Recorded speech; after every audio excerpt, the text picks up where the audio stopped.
Hello friends, स्वागत है आप सबका आपका अपना यूट्यूब चैनल अब पढ़ेगा इंडिया में।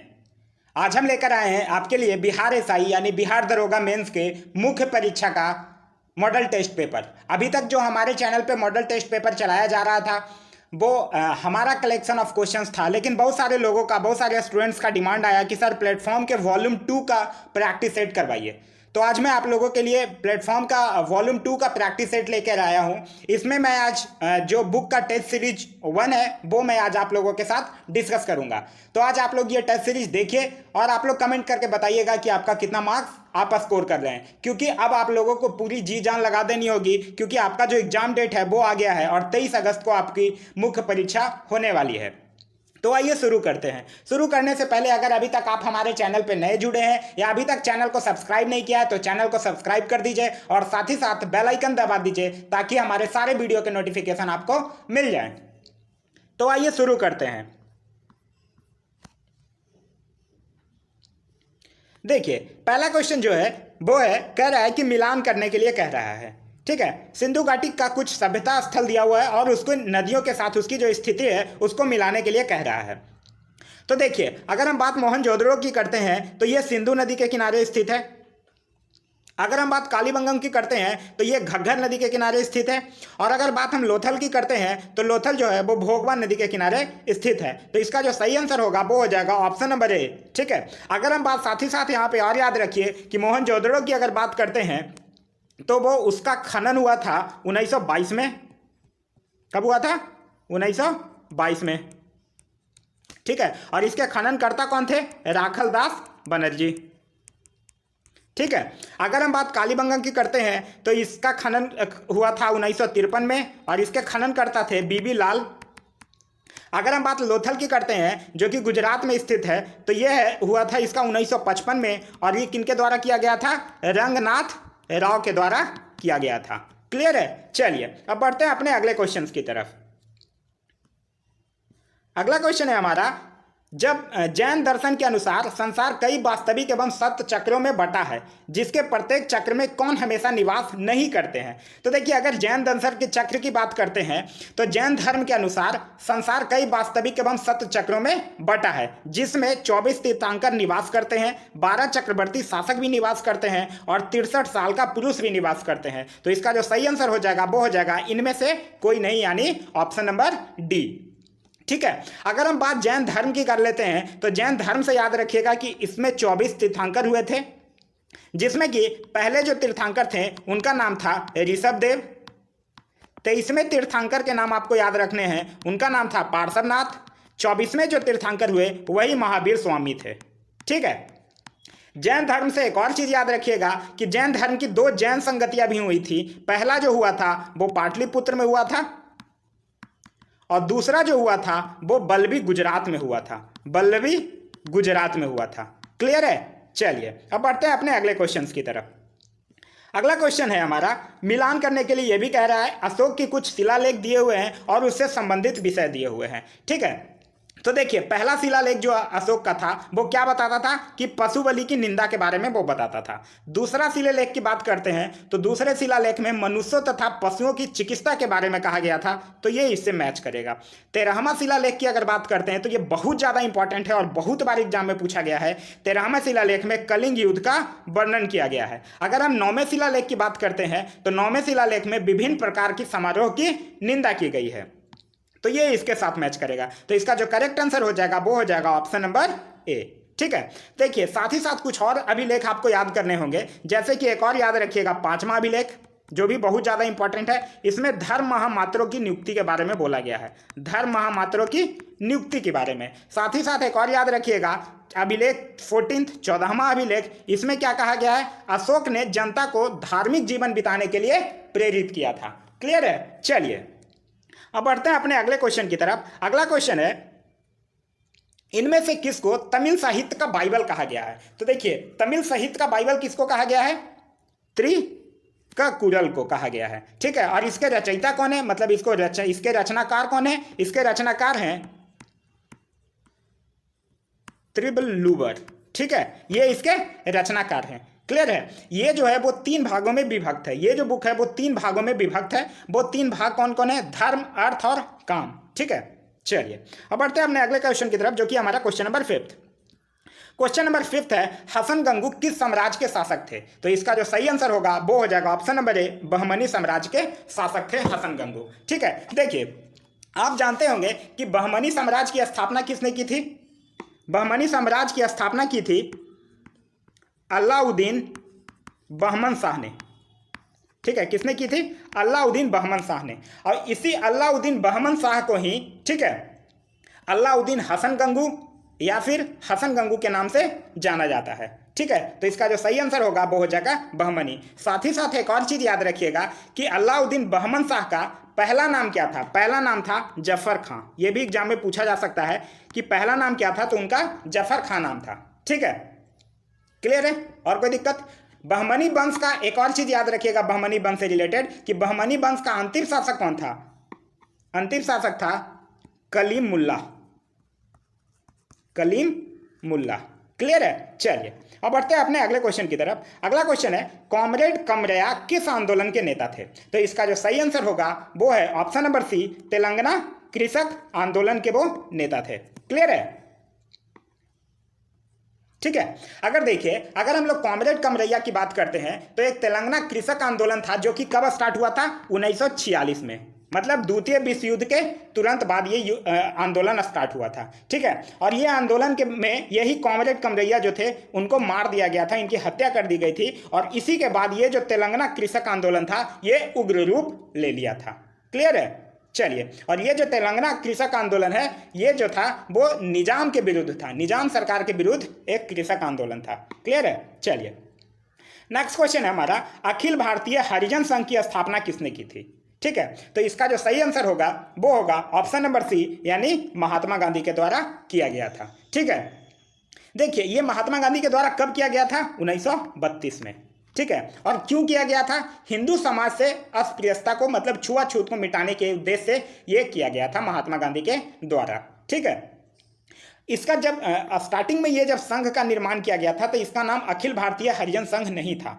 अखिल भारतीय हरिजन संघ इसको 1933 में कहा गया है, जबकि इसका आरंभ 1932 में कर दिया गया था। तो सबसे पहले इसका नाम क्या रखा गया था? सबसे पहले इसका नाम रखा गया था अस्पृश्यता निवारण संघ। ठीक है, फिर बाद में इसका नाम बदल के कर दिया गया सर्वेंट ऑफ अनटचेबल सोसाइटी कर दिया गया, और फिर उसके बाद लास्टली हरिजन सेवक संघ रखा गया इसका नाम। और इसका मुख्यालय कहाँ है? इसका मुख्यालय दिल्ली में स्थित है। क्लियर है? चलिए अब बढ़ते हैं अपने अगले क्वेश्चन की तरफ, जो कि हमारा क्वेश्चन नंबर 8। क्वेश्चन नंबर 8 कह रहा है कि बंगाल का विभाजन कब किया गया था? तो बंगाल का विभाजन कब हुआ था? 1905 ईस्वी में। क्लियर है? कब? 16 अगस्त 1905 से को प्रभावी हो गया था। ठीक है, 16 अगस्त 1905 को बंगाल विभाजन प्रभावी हो गया था। एक क्वेश्चन और याद रखिएगा कि बंगाल विभाजन के समय गवर्नर कौन था? ठीक है, तो बंगाल विभाजन के समय कौन था? Lord Curzon. लॉर्ड कर्जन था। क्लियर है? और बंगाल विभाजन रद्द कब किया गया? बंगाल विभाजन रद्द किया गया 1911 ईस्वी में। उस समय कौन था? लॉर्ड हार्डिंग द्वितीय। ठीक है, कौन था? लॉर्ड हार्डिंग द्वितीय। क्लियर है? चलिए अब बढ़ते हैं अपने अगले क्वेश्चन की तरफ। अगला क्वेश्चन है हमारा क्वेश्चन नंबर 9। क्वेश्चन नंबर 9 कह रहा है कि 1931 के आंदोलन में बंगाल में कोमिला के जिलाधिकारी की हत्या कर दी गई थी। ठीक है, तो किसने कर दी थी ये हत्या? ये हत्या की थी शांति घोष ने। ठीक है, ये एक महिला थी। ठीक है, महिला क्रांतिकारी थी। इनके पिताजी का नाम था,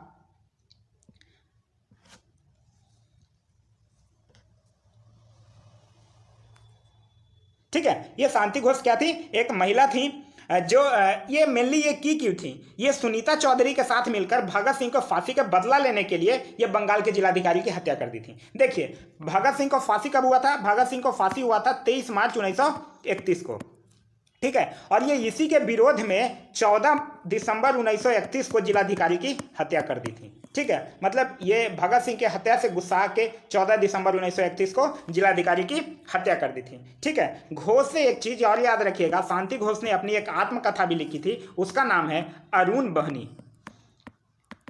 अरुण बहनी। और शांति घोष के पिताजी का नाम क्या था? देवेंद्र नाथ घोष। क्लियर है? चलिए अब बढ़ते हैं अपने अगले क्वेश्चन की तरफ। अगला क्वेश्चन है, द लाइफ डिवाइन पुस्तक के लेखक कौन है? तो इसका जो सही आंसर है वो है option number B, Arvind Ghosh. ठीक है, अरविंद घोष है लाइफ डिवाइन के पुस्तक के लेखक। ठीक है, अरविंद घोष से एक और चीज याद रखिएगा कि अरविंद घोष ने ही पांडिचेरी आश्रम की स्थापना की थी। ठीक है, क्या किया था? पांडिचेरी आश्रम की स्थापना की थी। ठीक है, साथ ही साथ द लाइफ डिवाइन के साथ अरविंद घोष की एक और पुस्तक का नाम याद रखिएगा, वो है एसेज ऑन गीता। क्या है? Essays on Gita. क्लियर है? चलिए अब बढ़ते हैं अपने अगले क्वेश्चन की तरफ। अगला क्वेश्चन है क्वेश्चन नंबर 11। क्वेश्चन नंबर 11 क्या कह रहा है कि सुभाष चंद्र बोस 16 जनवरी 1941 को किस नाम के साथ एक पठान के बेस में भाग गए थे? तो इसका जो सही आंसर है वो है ऑप्शन नंबर सी, यानी मोहम्मद जियाउद्दीन के नाम के साथ वो पठान बेस में भागे थे। और वो याद रखिएगा कि जो झारखंड का गोमो स्टेशन है, ठीक है, वही स्टेशन से वो गुम हो गए थे और यही गुम हो जाने के कारण ही इस स्टेशन का नाम गोमो पड़ गया था। क्लियर है? कोई दिक्कत? चलिए अब बढ़ते हैं अपने अगले क्वेश्चन की तरफ। अगला क्वेश्चन है हमारा, पंचशील समझौता कब हुआ था? तो पंचशील समझौता हुआ था कब? 29 अप्रैल 1954 को, यानी ऑप्शन नंबर सी जो होगा वो हमारा करेक्ट आंसर हो जाएगा। और हुआ था किसके किसके बीच? भारत और इंडिया और चाइना के बीच में ये पंचशील समझौता हुआ था। देखिए पंचशील जो समझौता था, चाइना कितना चालाक है ये देखिए। पंचशील जो समझौता था वो 8 साल की वैधता के साथ हुआ था, मतलब उसकी वैलिडिटी जो थी वो 8 साल थी पंचशील समझौता का। पंचशील समझौता हुआ था 1954 ईस्वी में और ठीक उसके 8 साल बाद, मतलब 1954 में अगर आप 8 साल ऐड कर रहे हैं तो हो जाता है 1962। और ठीक 1962 में चीन भारत पर आक्रमण कर दिया था। मतलब 8 साल उसकी वैधता समाप्त नहीं हुई कि चीन तुरंत से भारत पर आक्रमण कर दिया था। ठीक है, बात करते हैं अगर पंचशील समझौता की, तो पंचशील समझौता में 5 बातों का उल्लेख किया गया था। पहला था कि एक दूसरे की अखंडता और संप्रभुता का सम्मान करेंगे। दूसरा था कि एक दूसरे पर आक्रमण नहीं करेंगे। तीसरा था कि एक दूसरे के आंतरिक मामले में कोई हस्तक्षेप नहीं करेंगे। चौथा था कि समान और परस्पर लाभकारी संबंध बनाए रखेंगे। और पांचवा था कि शांतिपूर्ण अस्तित्व अपना बनाए रखेंगे। क्लियर है? चलिए अब बढ़ते हैं अपने अगले क्वेश्चन की तरफ, जो कि हमारा क्वेश्चन नंबर 13।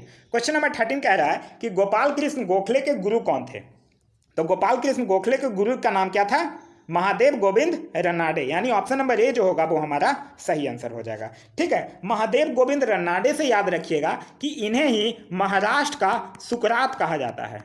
महाराष्ट्र का सुकरात कहा जाता है। ठीक है, साथ ही साथ एक और ये चीज याद रखिएगा कि जो पूना सार्वजनिक सभा था इसकी भी स्थापना किसने की थी? एमजी रनाडे, यानी महादेव गोविंद रनाडे के द्वारा ही किया गया था। साथ ही साथ महादेव गोविंद रनाडे की कुछ रचनाएं याद रखिएगा, जैसे कि विधवा पूर्ण विवाह,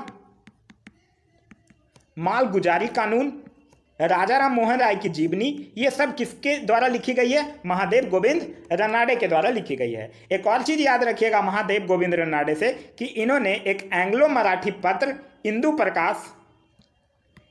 प्रकाश का संपादन किया था। क्लियर है? चलिए अब बढ़ते हैं अपने अगले क्वेश्चन की तरफ। अगला क्वेश्चन है हमारा क्वेश्चन नंबर 14। क्वेश्चन नंबर 14 कह रहा है कि सप्तवर्षीय युद्ध किस संधि के साथ खत्म हुई थी? तो इसका जो सही आंसर होगा वो होगा पेरिस की संधि, यानी ऑप्शन नंबर बी जो होगा वो करेक्ट आंसर होगा। क्लियर है? देखिए सप्तवर्षीय जो युद्ध था वो 1756 में शुरू हुआ था। ठीक है, 1756 से लेकर 7 साल जोड़ लीजिए, मतलब 1763 तक ये युद्ध चला था। क्लियर है? जो कर्नाटक का तीसरा युद्ध है वो भी 1756 से जो 1763 तक चला था, वो सप्तवर्षीय युद्ध का ही एक पार्ट है, एक भाग है। क्लियर है? देखिए सप्तवर्षीय युद्ध में क्या था कि इंग्लैंड जो था वो पर्सिया के साइड से था और जो फ्रांस था वो ऑस्ट्रिया के साथ था। तो ये भी याद रखिएगा, इंग्लैंड और फ्रांस जो था वो दोनों विरोधी पक्षों में थे। मतलब इंग्लैंड जो था वो पर्सिया के साथ था और फ्रांस जो था वो ऑस्ट्रिया के साथ था। क्लियर है? चलिए अब बढ़ते हैं अपने अगले क्वेश्चन की तरफ। अगला क्वेश्चन है हमारा क्वेश्चन नंबर 15। क्वेश्चन नंबर 15 कह रहा है सोना उत्पादन में प्रथम स्थान किसका है? तो इसका सही आंसर हो जाएगा ऑप्शन नंबर सी, यानी चाइना का है प्रथम स्थान। देखिए चाइना से एक और चीज याद रखिएगा, सोना, कोयला और अब्रक, ये तीनों चीज में चाइना जो है वो पहले नंबर पे है। ठीक है, सोना में भी, कोयला में भी और अब्रक में भी। क्लियर है? अगर हम बात दक्षिण अफ्रीका की करते हैं तो दक्षिण अफ्रीका से याद रखिएगा ये मैग्नीज उत्पादन में सबसे पहले नंबर पे है, मैग्नीज में। ठीक है, अगर हम बात मैक्सिको की कर लेते हैं तो मैक्सिको से याद रखिएगा कि ये चांदी उत्पादन में पहले नंबर पे है। ठीक है, क्लियर हो गया? चलिए अब बढ़ते हैं नेक्स्ट क्वेश्चन की तरफ, जो कि हमारा क्वेश्चन नंबर 16। क्वेश्चन नंबर 16 कह रहा है ट्रेमोनटाना किस देश में चलने वाली ठंडी हवा है? ठीक है, तो इसका जो सही आंसर हो जाएगा वो हो जाएगा ऑप्शन नंबर बी, यानी इटली। ये इटली में चलने वाली ठंडी हवा है। एक और चीज, इससे एक दो चीज और याद रखिएगा। एक याद रखिएगा मिस्ट्रल। क्या? मिस्ट्रल। मिस्ट्रल जो है वो फ्रांस में चलने वाली ठंडी हवा है। एक याद रखिएगा टेक्सास। टेक्सास, टेक्सास जो है वो यूएसए में यानी अमेरिका में चलने वाली शीतल ठंडी हवा है। क्लियर है? चलिए बढ़ते हैं अपने अगले क्वेश्चन की तरफ। अगला क्वेश्चन है पृथ्वी उष्मा का न तो संचय करती है और न ही ह्रास करती है, क्योंकि सूर्य विकिरण द्वारा प्राप्त सूर्य ताप के रूप में उष्मा इसमें से किसके बराबर होती है? तो इसका जो सही आंसर होगा वो हो जाएगा ऑप्शन नंबर ए, यानी दीर्घ तरंगों द्वारा विकिरण के बराबर होती है। देखिए, सूर्य से पृथ्वी तक जो पहुंचने वाले सौर विकिरण ऊर्जा होता है उसी को तो सूर्य ताप कहते हैं। ठीक है, और यह जो ऊर्जा होता है वो लघु तरंगों के रूप में सूर्य से पृथ्वी पर पहुंचती है। क्लियर है? देखिए एक चीज और याद रखिएगा कि उष्ण कटिबंध में सूर्य ताप सर्वाधिक होता है और ध्रुवों की ओर यह धीरे धीरे कम होता चला जाता है। क्लियर है? चलिए अब बढ़ते हैं अपने अगले क्वेश्चन की तरफ, जो कि हमारा क्वेश्चन नंबर 18।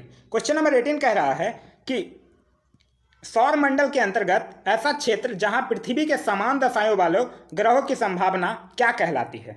तो इसका जो सही आंसर होगा वो हो जाएगा ऑप्शन नंबर ए, यानी गोल्डीलॉक्स जोन कहलाता है। ठीक है, गोल्डीलॉक्स जोन को हम लोग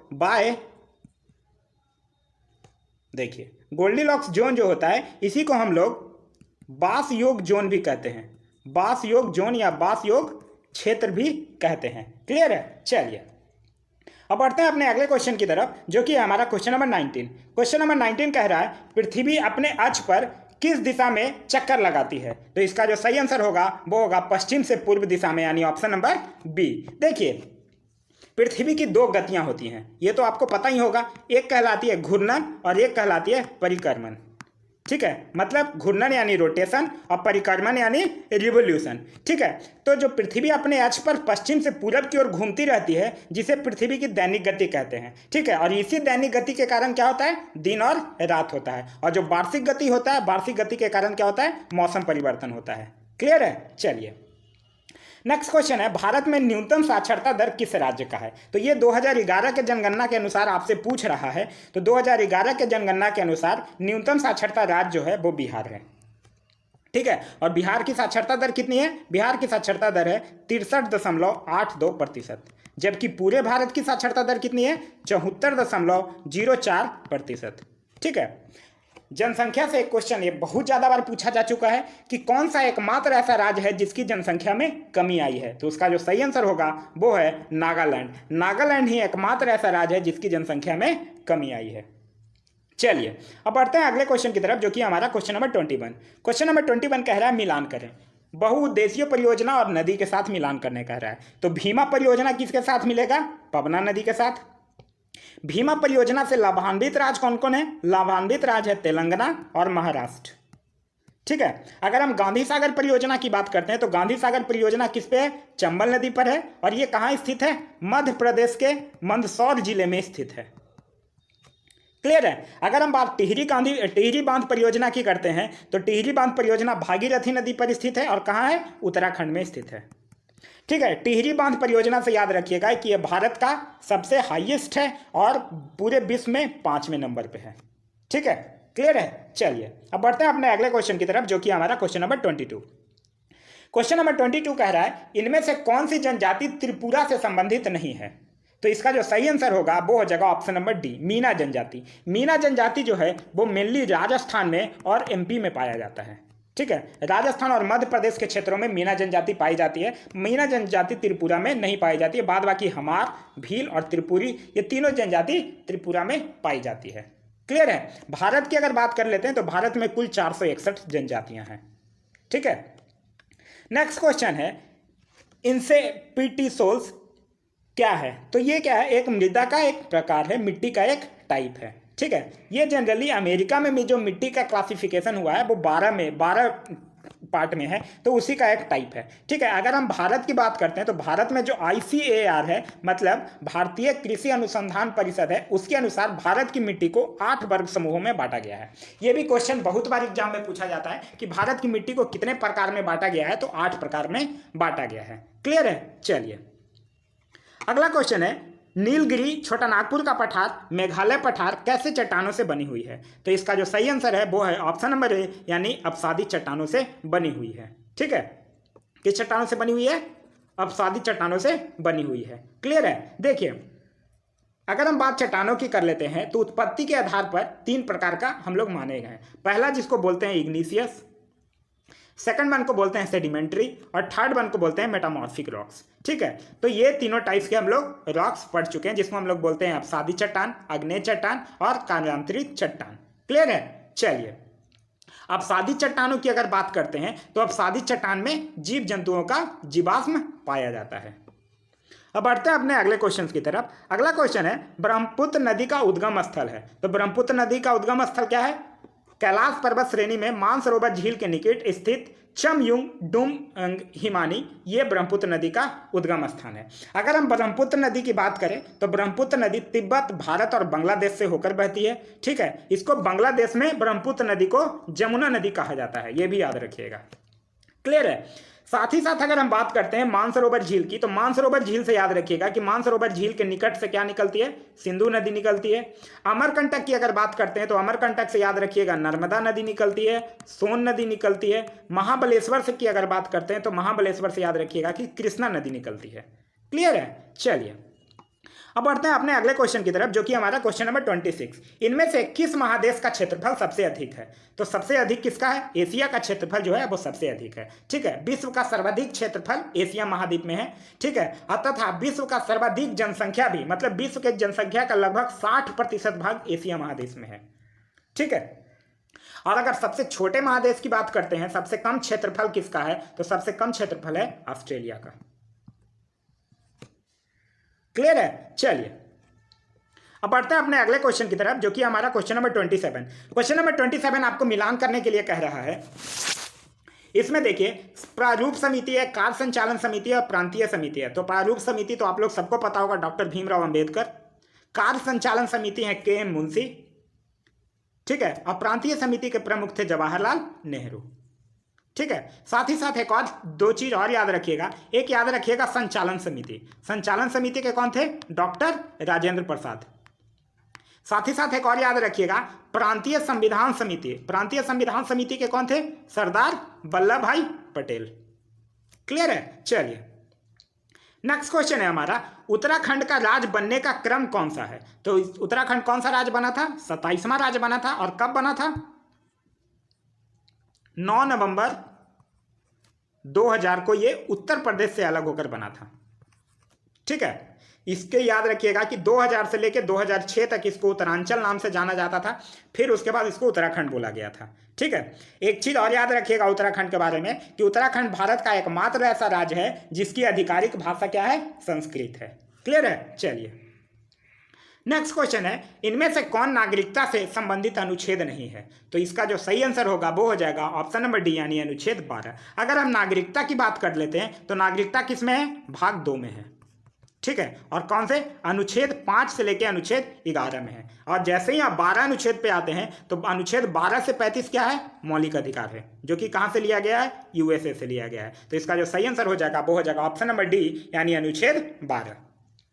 अब बढ़ते हैं अपने अगले क्वेश्चन की तरफ। अगला क्वेश्चन है, उच्च न्यायालय किस अनुच्छेद के तहत रीट निकालता है या रीट जारी कर सकता है? तो इसका जो सही आंसर होगा वो होगा अनुच्छेद 226। देखिए थोड़ा अच्छे से समझिएगा इस चीज को।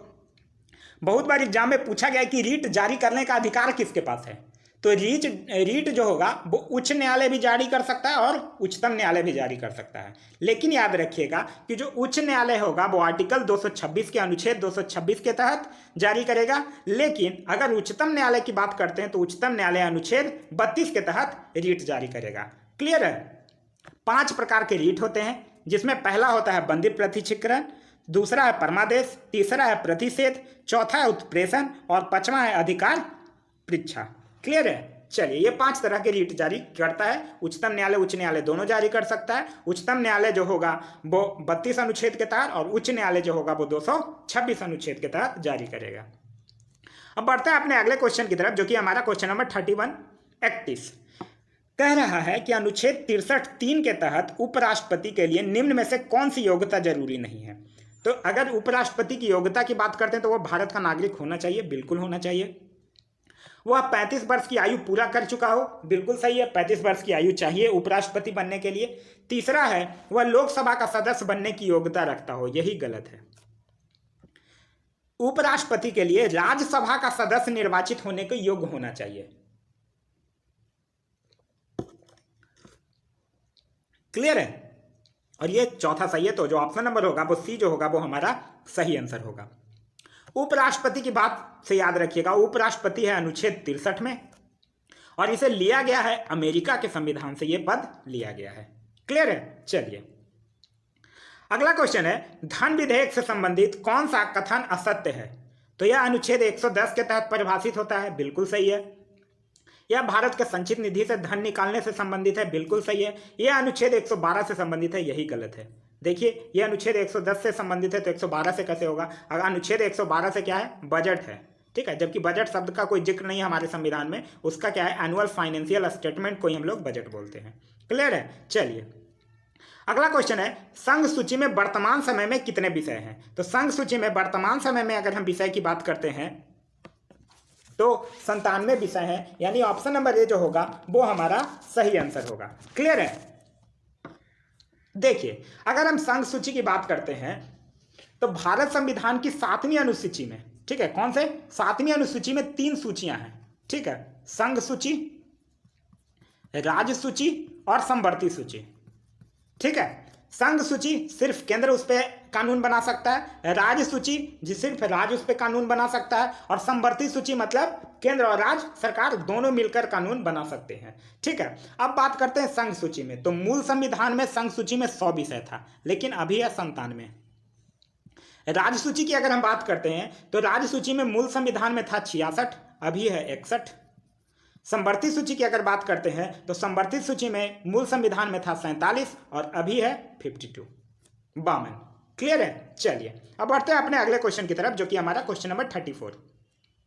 क्वेश्चन नंबर 34 कह रहा है पुंछी आयोग किससे संबंधित है। तो पुंछी आयोग किससे? केंद्र राज्य संबंध से स्थित है। देखिए, आयोग का नाम जो होता है वो मेनली जो उस आयोग को हेड करता है, उस आयोग का जो प्रमुख होता है उसके नाम पे रखा जाता है। तो एक 2005 में एक आयोग बना था। कब? 2005 में एक आयोग बना था। उसके जो मुख्य थे वो कौन थे? मदन मोहन पुंछी उनकी नाम थी। ठीक है, तो उन्हीं के नाम पे ये पुंछी आयोग रखा गया था। और वो आयोग बना था किस लिए? केंद्र राज्य संबंधों से संबंधित नए मुद्दों पर विचार करने के लिए। तो इसका जो सही आंसर होगा वो हो जाएगा ऑप्शन नंबर बी। अब बढ़ते हैं अपने अगले क्वेश्चन की तरफ, जो कि हमारा क्वेश्चन नंबर 35। क्वेश्चन नंबर 35 कह रहा है कि अनुच्छेद 280 के तहत किसका गठन किया जाता है। तो इसका जो सही आंसर होगा वो हो जाएगा ऑप्शन नंबर सी, यानी वित्त आयोग का गठन किया जाता है। ठीक है, देखिए, वित्त आयोग का गठन किया जाता है कौन से अनुच्छेद? 280 और 281 में उल्लेख ही है वित्त आयोग का। 280 और 281 में इसका उल्लेख है। अब अगर बात करते हैं तो वित्त आयोग अभी हाल ही में 2017 को मंजूरी मिल गई थी। 2017 में ही मंजूरी मिल गई थी 15वें वित्त आयोग का। ठीक है, 15वें वित्त आयोग का 15वां वित्त आयोग का कार्यकाल कब से कब है? 2020 से लेकर 2025 तक। अब 15वें वित्त आयोग के अध्यक्ष कौन है? नाम क्या है उनका? एनके सिंह। एनके सिंह नाम है। अगर हम बात प्रथम वित्त आयोग के अध्यक्ष के कर लेते हैं तो प्रथम वित्त आयोग के अध्यक्ष का नाम क्या था? केसी नियोगी। क्या नाम था? केसी नियोगी। क्लियर है? चलिए, नेक्स्ट क्वेश्चन है प्रथम राजभाषा आयोग के अध्यक्ष कौन थे। तो इसका जो सही आंसर होगा वो होगा ऑप्शन नंबर बी, यानी बीजी खेर। बीजी खेर का नाम क्या था? बाल गंगाधर खरे। ठीक है, क्लियर है? देखिए, संविधान के अनुच्छेद 344 के तहत, कौन से अनुच्छेद? 344 के तहत, 344 के तहत राष्ट्रपति को राजभाषा आयोग के गठन करने का अधिकार दिया गया है। ठीक है, अब प्रथम राजभाषा आयोग का गठन कब हुआ था? 1955 में हुआ था। ठीक है, चलिए, नेक्स्ट क्वेश्चन है मिलान करने के लिए दिया हुआ है। तो प्रकाश वर्ष 9.46 × 10⁻15 मीटर होगा। खगोलीय इकाई 1.5 इंटू 10⁻11 मीटर होगा और पारसेक 3.083 इंटू 10⁻16 मीटर होगा। तो ये सामने सामने है मैच करने के लिए। क्लियर है? चलिए अगला क्वेश्चन है हमारा, प्रक्षेप की महत्तम परास क्या होगी यदि किसी वस्तु को 5 मीटर पर सेकंड की गति से 45 डिग्री के कोण क्षैतिज से बना प्रक्षेप गति प्रदान किया जाए। देखिए एक फॉर्मूला आप लोग पढ़े होंगे कि R is equal to u square sine square alpha upon में जी। ठीक है, देखिए यू स्क्वायर की अगर हम बात करते हैं तो यहाँ पे 5 दिया हुआ है, तो यू स्क्वायर हो जाएगा 25। साइन स्क्वायर अल्फा की अगर हम बात करते हैं तो ये हो जाएगा 45 डिग्री दिया हुआ है, तो ठीक है, तो यहाँ हो जाएगा साइन 90 डिग्री और अपॉन में क्या हो जाएगा, जी का मान हम लोग ले लेंगे 10। साइन 90 की वैल्यू आप लोगों को पता है कि 1 होती है, तो 25 इंटू में 1 अपॉन में 10 करेंगे तो 25 अपॉन में 10 आएगा इज इक्वल टू हो जाएगा 2.5 मीटर। यानी ऑप्शन नंबर सी जो होगा वो करेक्ट आंसर होगा। क्लियर है? आशा कर रहे होंगे कि आप लोगों को ये वीडियो पसंद आ रहा होगा। अगर वीडियो पसंद आ रहा है तो एक कमेंट करके जरूर बताइएगा कि वीडियो आप लोगों को कैसा लग रहा है। चलिए अब बढ़ते हैं अपने अगले क्वेश्चन की तरफ जो कि हमारा क्वेश्चन नंबर 39। क्वेश्चन नंबर 39 कह रहा है कि इनमें से कौन से सूत्र सही है। तो देखिए अगर हम पहले सूत्र की बात करते हैं कि उत्तोलक का यांत्रिक लाभ इक्वल टू भार अपॉन में आयास, बिल्कुल सही है, यानी ऑप्शन नंबर ए जो होगा यही हमारा सही आंसर है। दूसरे सूत्र की अगर बात करते हैं बल यानी फोर्स इक्वल टू द्रव्यमान इंटू में संवेग में परिवर्तन, ये गलत दिया हुआ है। द्रव्यमान इंटू में क्या होता है, वस्तु का त्वरण यानी एक्सेलरेशन, मास इंटू में एक्सेलरेशन होता है।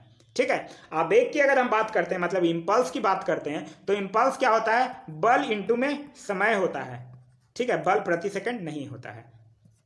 चलिए अब बढ़ते हैं अपने अगले क्वेश्चन की तरफ जो कि हमारा क्वेश्चन नंबर 40। क्वेश्चन नंबर 40 कह रहा है किसके कारण द्रव की छोटी बूंद गोलीय आकार में गिरती है। तो ये तो सबको पता है कि पृष्ठ तनाव के कारण होता है। ठीक है, अगर हम बात पृष्ठ तनाव की कर लेते हैं तो पृष्ठ तनाव होता क्या है, देखिए द्रव के स्वतंत्र पृष्ठ में कम से कम क्षेत्रफल प्राप्त करने की प्रवृत्ति होती है जिसके कारण उसका पृष्ठ सदैव तनाव की स्थिति में रहता है और इसे ही पृष्ठ तनाव कहा जाता है। पृष्ठ तनाव का एप्लीकेशन बहुत बार एग्जाम में पूछा गया है, तो एक चीज और याद रखिएगा कि पृष्ठ तनाव के कारण ही पतली सुई जो होता है वो पानी में तैरता है।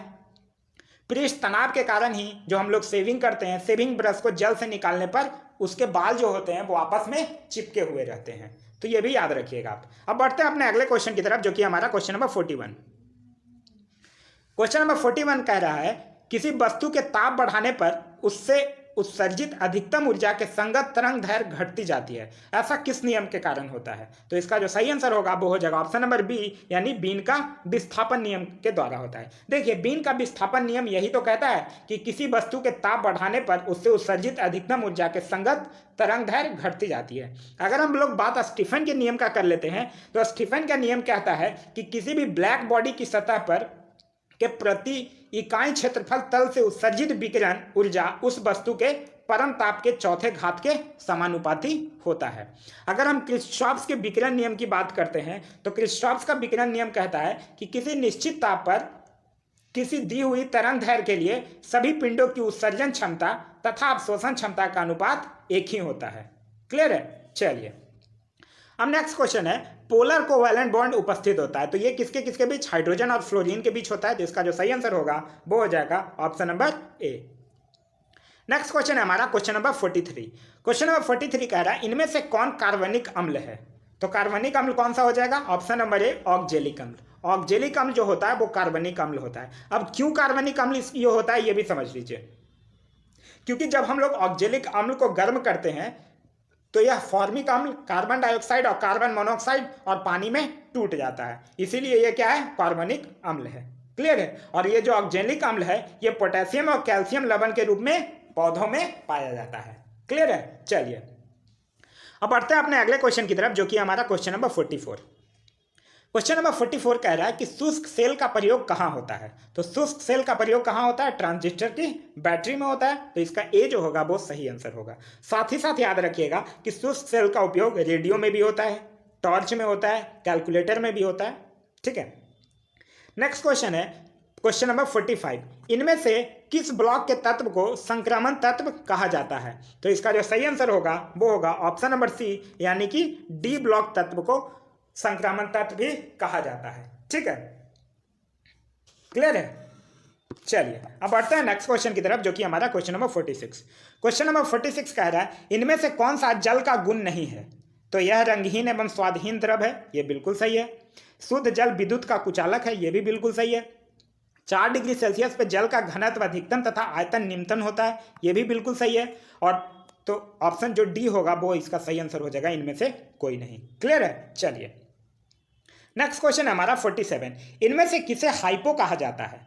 तो हाइपो किसे कहा जाता है? सोडियम थायोसल्फेट को कहा जाता है। सोडियम थायोसल्फेट की अगर हम बात करते हैं तो इसको बोला जाता है Na2H2O3। देखिए क्या कहा जाता है इसको, सोडियम थायोसल्फेट को? सोडियम थायोसल्फेट को बोला जाता है Na2H2O3 5H2O। ठीक है, ये XH2O होता है, लेकिन 5H2O जो होता है वो इजीली उपलब्ध होता है, तो इसे 5H2O कहा जाता है। क्लियर है? चलिए सोडियम थायोसल्फेट जो है वो क्या है? एक रासायनिक दवा है। नेक्स्ट क्वेश्चन है क्वेश्चन नंबर 48। इस्पात को रक्त तप्त गर्म करके धीरे धीरे ठंडा करके नरम करना और तन्य इस्पात प्राप्त करने की प्रक्रिया क्या कहलाती है? तो इसका जो सही आंसर होगा वो हो जाएगा बी, ऑप्शन नंबर बी, यानी तापन उत्शीतन, जिसको हम लोग एनीलिंग बोलते हैं। ठीक है, क्लियर है? ये होता क्या है एक्चुअली, उसमें पहले पूरा गर्म किया जाता है, उसको धीरे धीरे फिर ठंडा किया जाता है। अगर उसका स्ट्रेंथ को बढ़ाने के लिए, उसकी क्षमता को बढ़ाने के लिए ये चीज़ किया जाता है, और ये मेनली इस्पात और तांबे पर किया जाता है, ये इस्पात और तांबे पर। क्लियर है? चलिए नेक्स्ट क्वेश्चन है, इनमें से किसका स्थान उच्चतम है? तो इसका जो सही आंसर होगा वो हो जाएगा option number D, phylum. Phylum का स्थान जो होता है वो सबसे उच्चतम होता है। ठीक है, इसका जो अगर फाइलम एनेलिडा की हम लोग अगर बात करते हैं तो फाइलम एनेलिडा में टोटल 9000 प्रजातियां, लगभग 9000 प्रजातियां पाई जाती हैं। नेक्स्ट क्वेश्चन है क्वेश्चन नंबर 50। क्वेश्चन नंबर 50 कह रहा है इनमें से कौन काइटिन का बना हुआ है? तो कोशिका भीति जो होती है वो काइटिन का बना हुआ होता है। कोशिका भीति होता क्या है? कोशिका भीति जो होता है वो कोशिकाओं की सुरक्षा के साथ साथ उनके निश्चित आकार व आकृति को बनाए रखने में सहायता प्रदान करता है। नेक्स्ट क्वेश्चन है माइटोकॉन्ड्रिया का खोज किसने किया था? तो माइटोकॉन्ड्रिया का खोज किए थे रिचर्ड ऑल्टमैन ने, तो यानी ऑप्शन नंबर ए जो होगा वो हमारा सही आंसर हो जाएगा। माइटोकॉन्ड्रिया से याद रखिएगा कि माइटोकॉन्ड्रिया को ही क्या बोला जाता है? Power house of the cell बोला जाता है, मतलब कोशिका का शक्ति गृह भी कहा जाता है। नेक्स्ट क्वेश्चन है हमारा क्वेश्चन नंबर 52। क्वेश्चन नंबर 52 है उपकला उत्तक उत्पन्न होता है, तो एक्टोडर्म, मीजोडर्म, जर्म कोशिका, ये तीनों से उत्पन्न होता है, तो यानी ऑप्शन नंबर डी जो होगा वो हमारा सही आंसर हो जाएगा। क्लियर है? चलिए नेक्स्ट क्वेश्चन है पेशियों के भीतर पाए जाने वाले तरल पदार्थ को क्या कहते हैं? तो इसका जो सही आंसर होगा वो हो जाएगा ऑप्शन नंबर बी, यानी सार्कोप्लाज्म कहते हैं। क्लियर है? चलिए नेक्स्ट क्वेश्चन है हमारा क्वेश्चन नंबर 54। क्वेश्चन नंबर 54 है अब स्तंभ जड़ों का उदाहरण नहीं है, तो रबर जो है वो स्तंभ जड़ों का उदाहरण है। स्तंभ जड़ों का एक और उदाहरण याद रखिएगा, वो है बरगद। ठीक है, बरगद भी स्तंभ है। और अस्तंभ की अगर बात करते हैं तो मक्का हो गया, गन्ना हो गया, ये सब अस्तंभ जड़ हैं। ठीक है, अस्तंभ जड़ मतलब अस्तंभ जड़ें मुख्यतः तने के आधार के समीप से निकलकर भूमि में जो तिरछी प्रवेश करती है उसको अस्तंभ जड़ें कहते हैं। क्लियर है? चलिए नेक्स्ट क्वेश्चन है धान का खैरा रोग किसकी कमी के कारण होता है? तो इसका जो सही आंसर है वो है ऑप्शन नंबर ए, यानी जिंक की कमी के कारण ये होता है। क्लियर है? देखिए ये जो धान के में खैरा रोग होता है इसका मेन कारण होता है बरसात का नहीं होना, या लगातार जो आजकल ग्लोबल वार्मिंग के कारण जो टेम्परेचर इंक्रीज हो रहा है, तापमान बढ़ रहा है, वो इसका मुख्य कारण है। ठीक है, और इसके कारण क्या होता है कि जो धान का जो पौधा होता है वो छोटा ही रह जाता है, और जब वो छोटा रह जाता है तो वो आगे जाके जो फल देता है, फूटता है, जिसको हम लोग बोलते हैं, वो नहीं हो पाता है। ठीक है, नेक्स्ट क्वेश्चन है आंतरिक निषेचन का उदाहरण है। ठीक है, आंतरिक निषेचन का क्या उदाहरण है? तो इसका जो सही आंसर हो जाएगा वो हो जाएगा ऑप्शन नंबर ए, यानी फंजाई। ठीक है, फंजाई जो है वो आंतरिक निषेचन का उदाहरण है। देखिए आंतरिक निषेचन होता क्या है, जब निषेचन की प्रक्रिया जो होगी वो मादा शरीर के अंदर होगी तो क्या कहते हैं, उसे आंतरिक निषेचन कहा जाता है। क्लियर है? चलिए नेक्स्ट क्वेश्चन है निवेशकों द्वारा दिए गए आवेदनों को यथासंभव निपटारा को सुनिश्चित करने के लिए पीएम ने किस नाम से वेब पोर्टल को शुरू किया है? तो इसका जो सही आंसर होगा वो हो जाएगा option number A, enivesh.gov.in। Next question है हमारा क्वेश्चन नंबर 58। क्वेश्चन नंबर 58 है 2011 की जनगणना के अनुसार देश की आबादी का लगभग कितना प्रतिशत जनसंख्या कृषि से जुड़ा हुआ है? तो कृषि से जुड़ा हुआ है 54.6%, यानी ऑप्शन नंबर सी। देखिए आप लोग 2011 के जनगणना को पूरे अच्छे तरह से कंप्लीट करके जाइएगा एग्जाम में, क्योंकि वहां से आपको 1-2 मार्क्स के क्वेश्चन जरूर मिल जाएंगे। नेक्स्ट क्वेश्चन है क्वेश्चन नंबर 59। क्वेश्चन नंबर 59 कह रहा है सोनोरान मरुस्थल कहाँ स्थित है? तो इसका जो सही आंसर होगा वो हो जाएगा ऑप्शन नंबर ए, यानी संयुक्त राज्य अमेरिका में स्थित है। ठीक है, और यह जो मरुस्थल है वो एरिज़ोना एवं कैलिफोर्निया और मैक्सिको के बीच में फैला हुआ है। क्लियर है? चलिए नेक्स्ट क्वेश्चन है क्वेश्चन नंबर 60। भारत में सभी डाकघरों को अखिल भारतीय सेवा के दायरे में कब लाया गया था? तो इसका जो सही आंसर है वो है ऑप्शन नंबर बी, यानी 1837 में लाया गया था। ठीक है, अगर हम भारतीय डाक की बात करते हैं तो इसकी स्थापना कब की गई थी? 1854 ईस्वी में किया गया था। और इसका मुख्यालय कहाँ? इसका मुख्यालय न्यू दिल्ली में है। एक और चीज़ याद रखिएगा जो बहुत बार एग्जाम में पूछा गया है कि हमारे देश में पोस्टल सर्किल जो है वो कितने भागों में विभाजित है? तो हमारे देश में 23 पोस्टल सर्किलों में विभाजित है। क्लियर है? चलिए नेक्स्ट क्वेश्चन है क्वेश्चन नंबर 61। एमनेस्टी इंटरनेशनल का मुख्यालय कहाँ है? तो एमनेस्टी इंटरनेशनल का मुख्यालय लंदन में स्थित है। तो ऑप्शन नंबर बी जो होगा वो सही आंसर होगा। देखिए एमनेस्टी इंटरनेशनल जो है वो एक गैर सरकारी संगठन है। ठीक है, और इसका गठन कब किया गया था? इसका गठन 1961 ईस्वी में किया गया था। और एक चीज़ और याद रखिएगा कि इसे 1977 ईस्वी में नोबेल शांति पुरस्कार भी मिल चुका है। और साथ ही साथ 1978 ईस्वी में एक साल बाद ही इस संस्था को संयुक्त राष्ट्र संघ के मानवाधिकार पुरस्कार से भी सम्मानित किया गया है। क्लियर है? चलिए नेक्स्ट क्वेश्चन है हमारा क्वेश्चन नंबर 62। ग्रैमी पुरस्कार भारतीय विजेता संदीप दास किस कला क्षेत्र से जुड़े हुए हैं? तो इसका जो सही आंसर होगा वो होगा ऑप्शन नंबर बी, यानी तबला वादक हैं ये संदीप दास। देखिए अगर हम ग्रैमी पुरस्कार की बात करते हैं तो ये संगीत के क्षेत्र में दिया जाता है, और इसको देने वाली जो एकेडमी है उसका नाम है द रिकॉर्डिंग एकेडमी के द्वारा ये दिया जाता है। साथ ही साथ याद रखिएगा कि ग्रैमी पुरस्कार को क्या बोला जाता है? ग्रामोफोन पुरस्कार भी कहा जाता है, या ग्रामोफोन अवार्ड भी कहा जाता है। क्लियर है? अगर हम लोग प्रथम भारतीय ग्रैमी अवार्ड विजेता की बात करते हैं तो उनका नाम है पंडित रविशंकर। क्लियर है? चलिए अब बढ़ते हैं अपने अगले क्वेश्चन की तरफ, जो कि हमारा क्वेश्चन नंबर 63। क्वेश्चन नंबर 63 कह रहा है कि इनमें से सर्वाधिक वैश्विक ग्रीन हाउस उत्सर्जन का प्रतिशत किसका है? तो इसका जो सही आंसर होगा वो होगा option number B, China. China जो है वो सबसे ज्यादा ग्रीन हाउस उत्सर्जन करता है। ठीक है, चाइना जो है वो लगभग 27.51% करता है। दूसरे नंबर पे है अमेरिका जो कि 14.75% करता है। तीसरे नंबर पे है यूरोपियन यूनियन जो कि 9.33 करता है, और चौथे नंबर पे है हमारा भारत जो कि 6.43% करता है। क्लियर है? चलिए नेक्स्ट क्वेश्चन है क्वेश्चन नंबर 64। क्वेश्चन नंबर 64 कह रहा है कि इनमें से किस राज्य का राज्यसभा में सामान्य सीट है? तो देखिए बिहार में कितने हैं राज्यसभा में? बिहार में है 16 सीट, पश्चिम बंगाल में भी 16 सीट। दिल्ली की अगर बात करते हैं तो दिल्ली में कितने हैं? 3 सीट है। उत्तराखंड में कितना है? 3 सीट है।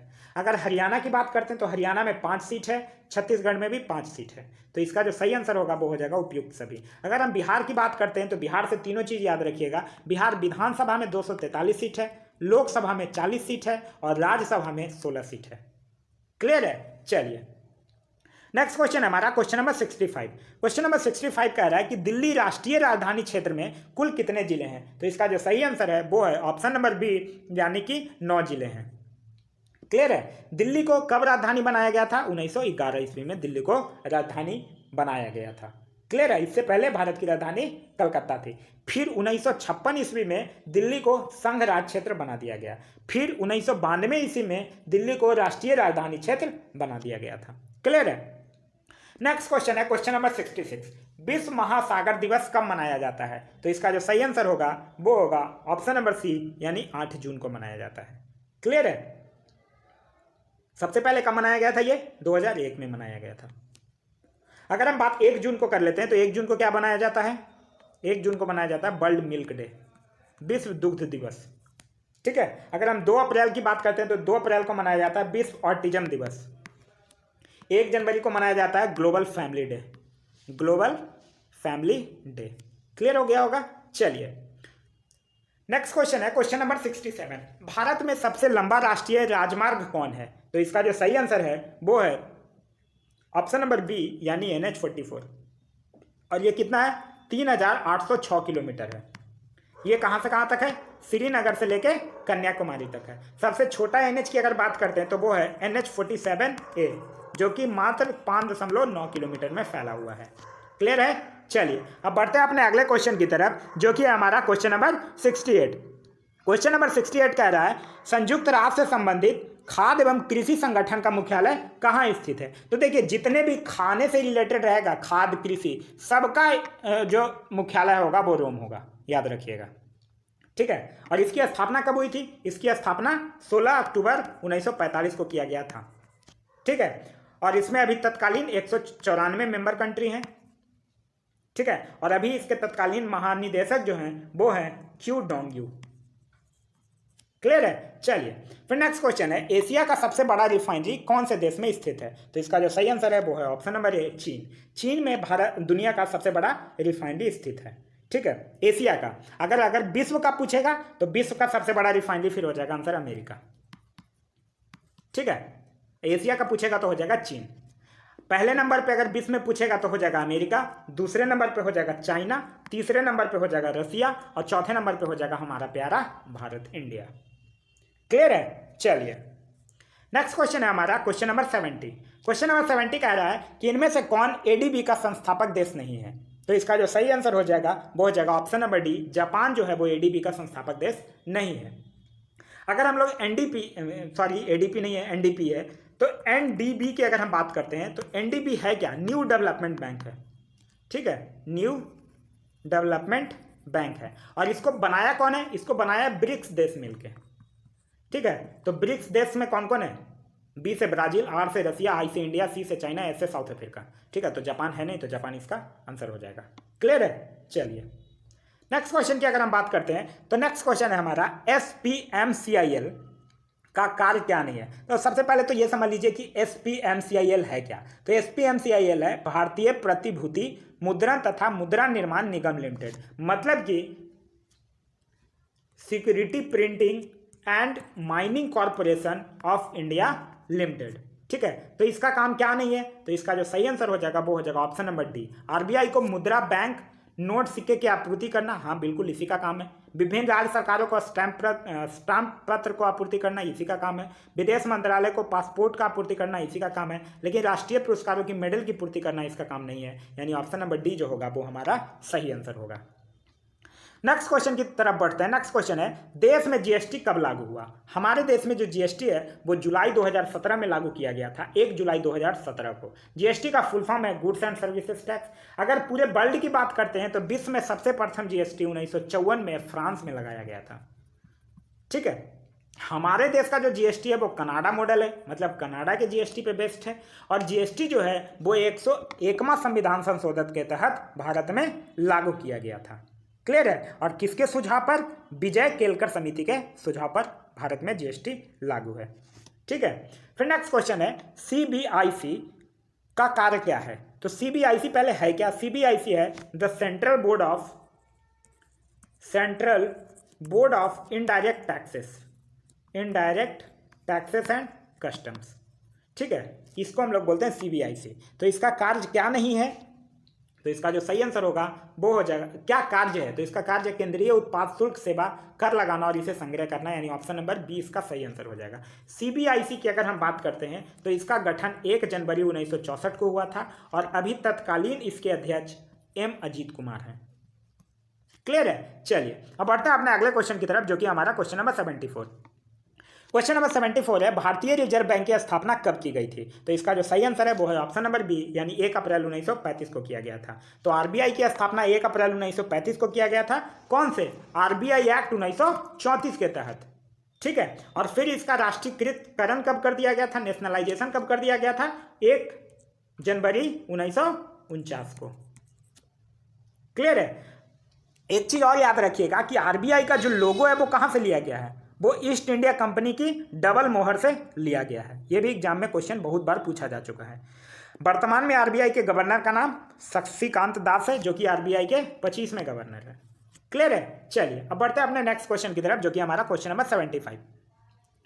क्वेश्चन नंबर 75 है राष्ट्रीय निवेश कोष की स्थापना कब की गई थी। तो राष्ट्रीय निवेश कोष की स्थापना की गई थी नवंबर 2005 में, यानी ऑप्शन नंबर ए जो होगा वो हमारा सही आंसर होगा। नेक्स्ट क्वेश्चन है क्वेश्चन नंबर 76। क्वेश्चन नंबर 76 कह रहा है घोड़े के नाल के आकार की मेहराब सर्वप्रथम कहाँ प्रयोग में लाई गई थी? तो ये लाया गया था अलाई दरवाजा में। अलाई दरवाजा क्या है? अलाई दरवाजा जो है वो दिल्ली में स्थित कुतुब मीनार का जो प्रवेश द्वार है उसी को अलाई दरवाजा बोला जाता है। अलाई दरवाजा बनाया कौन था? अलाई दरवाजा 1311 ईस्वी में अलाउद्दीन खिलजी के द्वारा बनवाया गया था। ठीक है, अलाई दरवाजा से एक और चीज याद रखिएगा कि अलाई दरवाजा को इस्लामिक वास्तुकला का रत्न भी कहा जाता है। क्लियर है? चलिए नेक्स्ट क्वेश्चन है question number 77। James Andrews Ramsay Bharat के किस गवर्नर जनरल का वास्तविक नाम है? तो इसका जो सही आंसर है वो है लॉर्ड डलहौजी, यानी option number A. Lord Dalhousie से कुछ चीजें याद रखिएगा कि लॉर्ड डलहौजी ने ही शिमला को ग्रीष्मकालीन राजधानी बनाया था। लॉर्ड डलहौजी ने ही डॉक्ट्राइन ऑफ लैप्स की नीति शुरुआत की थी, मतलब व्यापक सिद्धांत लागू किया गया था। लॉर्ड डलहौजी ने ही कलकत्ता और आगरा के बीच पहली बार तार सेवा भी शुरू करवाई थी। क्लियर है? चलिए अब बढ़ते हैं अपने नेक्स्ट क्वेश्चन की तरफ। नेक्स्ट क्वेश्चन है क्वेश्चन नंबर 78। किसने कहा था कि आलोचना और स्वतंत्र चिंतन एक क्रांतिकारी की दो विशेषताएं हैं? तो ये कहे थे कौन? भगत सिंह, जो कि एक बहुत ही महान क्रांतिकारी थे। भगत सिंह इतने महान क्रांतिकारी थे और उनका दहशत इतना ज़्यादा था कि आप सोच सकते हैं कि भगत सिंह को 24 मार्च 1931 को फांसी देना तय किया गया था। ठीक है, लेकिन अंग्रेज इतना डर चुके थे कि उनको ठीक उससे तय तिथि से 11 घंटा पहले ही 23 मार्च 1931 को शाम के करीब 7:33 पर ही उनको फांसी दे दी गई थी। क्लियर है? चलिए नेक्स्ट क्वेश्चन हमारा क्वेश्चन नंबर 79। क्वेश्चन नंबर 79 कह रहा है किस वाद ने संसद को मौलिक अधिकारों में संशोधन का अधिकार दिया था? तो ये केशवानंद भारती वाद है। ऑप्शन नंबर ए जो होगा वो हमारा करेक्ट आंसर होगा।